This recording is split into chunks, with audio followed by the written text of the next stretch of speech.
It's week 23 of A Year of Wisdom. Let's get to reading.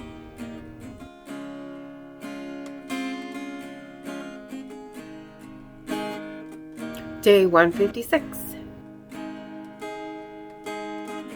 Job 5. Call out now, is there anyone who will answer you? And to which of the holy ones will you turn? For wrath kills a foolish man, and envy slays a simple one. I've seen the foolish taking root, but suddenly I cursed his dwelling place. His sons are far from safety. They are crushed in the gate, and there is no deliverer. Because the hungry eat up his harvest, taking it even from the thorns, and a snare snatches their substance. For affliction does not come from the dust, nor does trouble spring from the ground. Yet man is born to trouble, as the sparks fly upward. But as for me, I would seek God, and to God I would commit my cause, who does great things and unsearchable, marvelous things without number. He gives rain on the earth and sends waters on the fields. He sets on high those who are lowly, and those who mourn are lifted to safety. He frustrates the devices of the crafty, so that their hands cannot carry out their plans. He catches the wise in their own craftiness, and the counsel of the cunning comes quickly upon them. They meet with darkness in the daytime and grope at noontime as in the night. But he saves the needy from the sword, from the mouth of the mighty, and from their hand. So the poor have hope, and injustice shuts her mouth. Behold, happy is the man whom God corrects. Therefore do not despise the chastening of the Almighty, for he bruises, but he binds up. He wounds, but his hands make whole. He shall deliver you in 6 troubles. Yes, in 7 no evil shall touch you. In famine he shall redeem you from death, and in war from the power of the sword. You shall be hidden from the scourge of the tongue, and you shall not be afraid of destruction when it comes.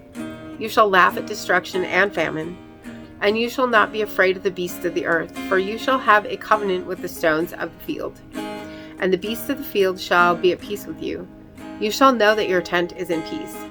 You shall visit your dwelling and find nothing amiss. You shall also know that your descendants shall be many, and your offspring like the grass of the earth. You shall come to the grave at a full age. As a sheaf of grain ripens in its season, behold, this we have searched out. It is true. Hear it and know for yourself. Proverbs 5. My son, pay attention to my wisdom. Lend your ear to my understanding, that you may preserve discretion, and your lips may keep knowledge.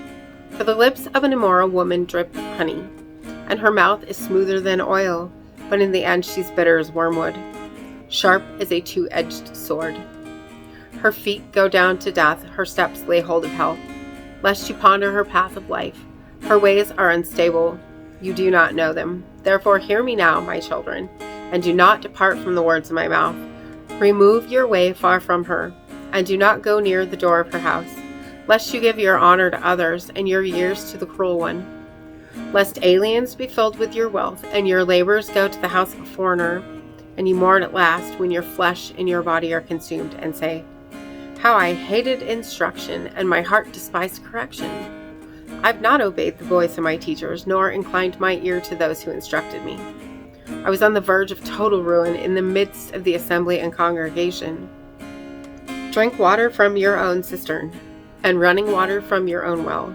Should your fountains be dispersed abroad, streams of water in the streets? Let them be only your own, and not for strangers with you. Let your fountain be blessed and rejoiced with the wife of your youth. As a loving deer and a graceful doe, let her breasts satisfy you at all times, and always be enraptured with her love.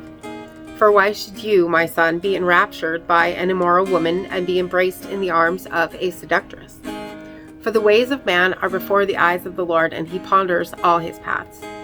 His own iniquities entrap the wicked man, and he is caught in the cords of sin. He shall die for lack of instruction, and in the greatness of his folly he shall go astray. Ecclesiastes 5.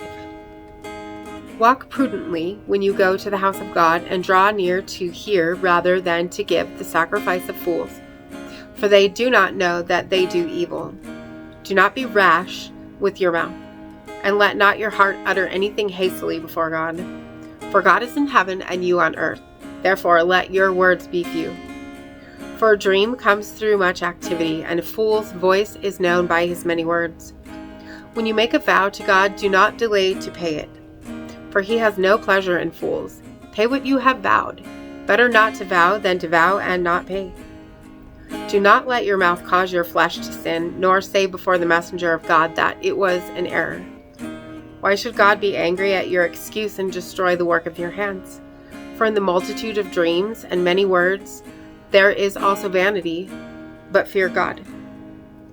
If you see the oppression of the poor and the violent perversion of justice and righteousness in a province, do not marvel at the matter, for high official watches over high official, and higher officials are over them. Moreover, the profit of the land is for all. Even the king is served from the field. He who loves silver will not be satisfied with silver, nor he who loves abundance with increase. This also is vanity. When goods increase, they increase who eat them. So what profit have the owners except to see them with their own eyes? The sleep of a laboring man is sweet, whether he eats little or much, but the abundance of the rich will not permit him to sleep. There is a severe evil which I have seen under the sun, riches kept for their owner to his hurt, but those riches perish through misfortune. When he begets a son, there is nothing in his hand. As he came from his mother's womb, naked shall he return, to go as he came. And he shall take nothing from his labor, which he may carry away in his hand. And this also is a severe evil, just exactly as he came, so shall he go.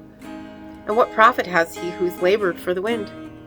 All his days he also eats in darkness, and he has much sorrow and sickness and anger. Here's what I've seen. It is good and fitting for one to eat and drink and to enjoy the good of all his labor in which he toils under the sun all the days of his life which God gives him. For it is his heritage. As for every rich man to whom God has given riches and wealth and given him power to eat of it, to receive his heritage and rejoice in his labor, this is the gift of God. For he will not dwell unduly on the days of his life, because God keeps him busy with the joy of his heart. And as always, thank you so much for being here today.